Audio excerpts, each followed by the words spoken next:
My observation with businesses here in Edinburgh is that the penny is starting to drop with regards to the importance of culture and values.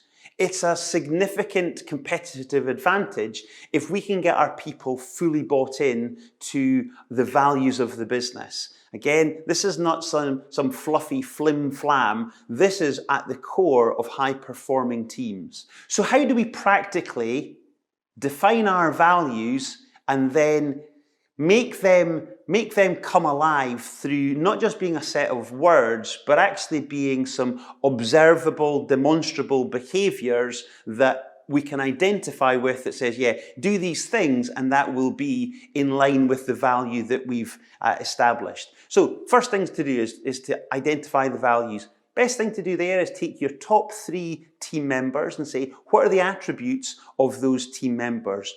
And if we were to have everyone in the business displaying these kind of attributes, what would they be? Now you're going to end up with a bunch of adjectives.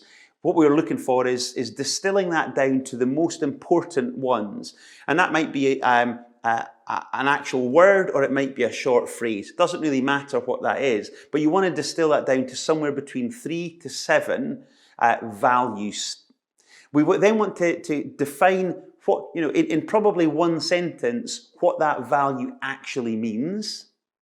And then what we're looking to do value by value is say to yourself, right, let's play with this. And let's say if our team were to absolutely muck up this value, to totally do it wrong, what are all the behaviors and actions we would see people doing on a daily basis? And that would be the below expectations behaviors. Now it's really helpful to do that because you now know what a good job doesn't look like.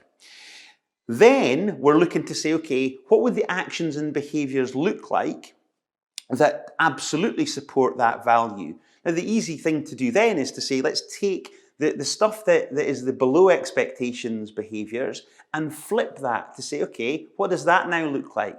And what you then start to get is a set of actual behaviors that then say, yeah, that if people do these things, that's absolutely in line with the value that we've established. Now, why is all this important?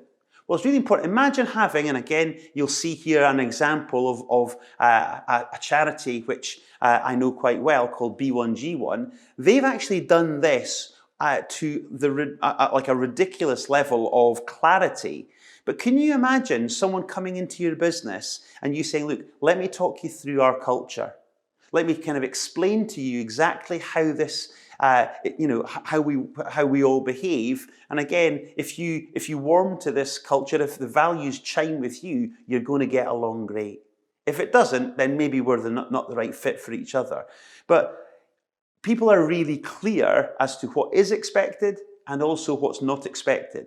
And it really helps you when it comes to addressing performance issues that might be behaviorally. You can point to the values to give people really clear instruction as to where they maybe are going off track. But equally, when someone is doing a really good job at being an advocate of the values, you can really start to pinpoint some of the actions and behaviors that they're taking that is so good that you want to call out.